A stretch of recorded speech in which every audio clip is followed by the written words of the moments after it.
Il y aura donc une partie qui sera au bénéfice des mineurs pour leur réinsertion.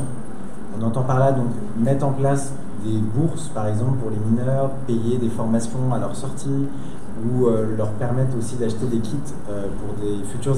pour leur installation ou pour des futures activités génératrices de revenus. Donc ça, c'est la première source de l'utilisation des fonds que nous aurons générés.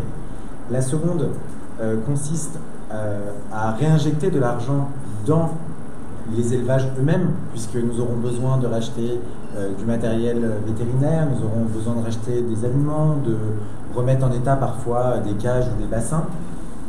Le troisième point consiste à réinjecter de l'argent dans la balle aux prisonniers, au bénéfice à nouveau des centres d'observation pour mineurs.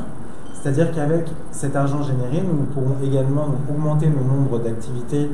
On entend par là le nombre de matchs extérieurs, mais également le nombre de séances de découvertes sportives, le nombre de matchs que nous pourrons réaliser lors des journées, les journées thématiques, ou le nombre d'entraînements.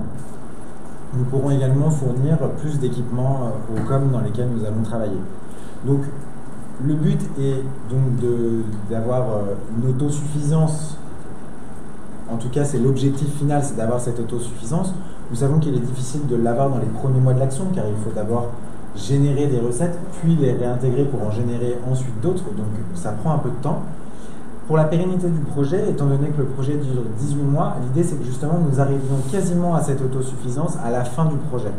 Ce qui permettra ensuite au COM de pouvoir continuer la gestion des fonds sur ce type d'activité.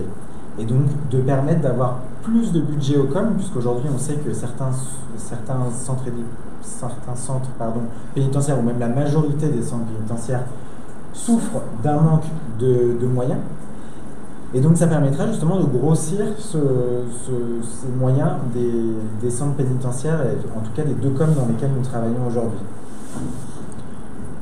L'autre utilisation des produits pourrait être aussi l'autosuffisance des COM en tant que produits eux-mêmes, c'est-à-dire qu'il arrivera parfois que des lapins soient mis à disposition des COM pour faire un repas un peu plus généreux aux bénéficiaires et au public des COM, puisque ces derniers souffrent parfois de carences, même souvent, de carences alimentaires, et ne mangent pas chaque jour non plus à leur faim.